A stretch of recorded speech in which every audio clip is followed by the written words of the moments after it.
একটা জবাই করলেই তো অবস্থা খুব খারাপ। 3-4 কেজি বিক্রি হয় প্রতিদিন। আমরা খুব অসহায় অবস্থায় আছি, বুঝছেন। টাকাটা কিনা এনে জব করি, জব করে হোটেলে বেচতে না পারলে হোটেলে দেই।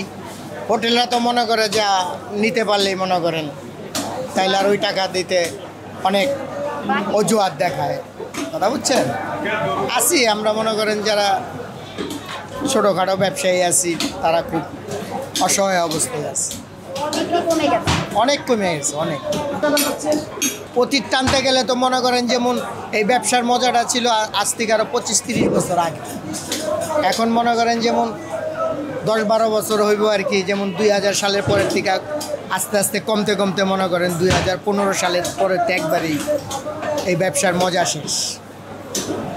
এখন কোনোরকম মানে এটা শিখছি, এটা করতে হয়, এটা করতে হইবে এই আর কেজি মনে করেন যেমন খাসি হলো গিয়ে 1150-1200 টাকা কেজি, আর ছাগি যেটা মহিলা সেটা হইলো মনে করেন 900, 950, 1000 এর ভিতরে আছে। বান্ডেল থাকলে প্রতি সেনমানিতে টাকা বাঁচবে। বিকাশ সেনমানি বান্ডেল কিনে জিতুন প্রতি লেনদেনে। কাস্টমার নাই বললেই চলে, কারণ শুক্রবার দিন এভাবে বৈশা থাকি কোনো সময়।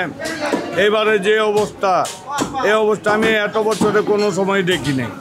ক্রেতা নাই বললেই চলে এই অবস্থা। 750 থেকে নিয়ে 60 টাকা। একটা জবাই করলেই তো অবস্থা খুব খারাপ, বেচা কিনি নাই। আগে করতাম 2টা-3টা, এখন একটা বেচে মানে কায়দা বৈশা থাকি। এমনও দেখা যায় ওইটার ভিতরে কিছুটা রয়ে গেল, বেচা কিনি নাই।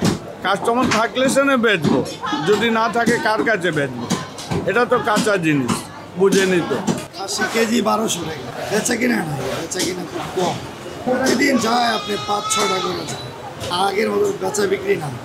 ওই বিক্রি করতাম, আগে করতাম 750 টাকা করে। ওখানে বেচা বিক্রি নাই, আমি বেশিও নেই। ওখানে কত করে বেচা এও করতে পারি না।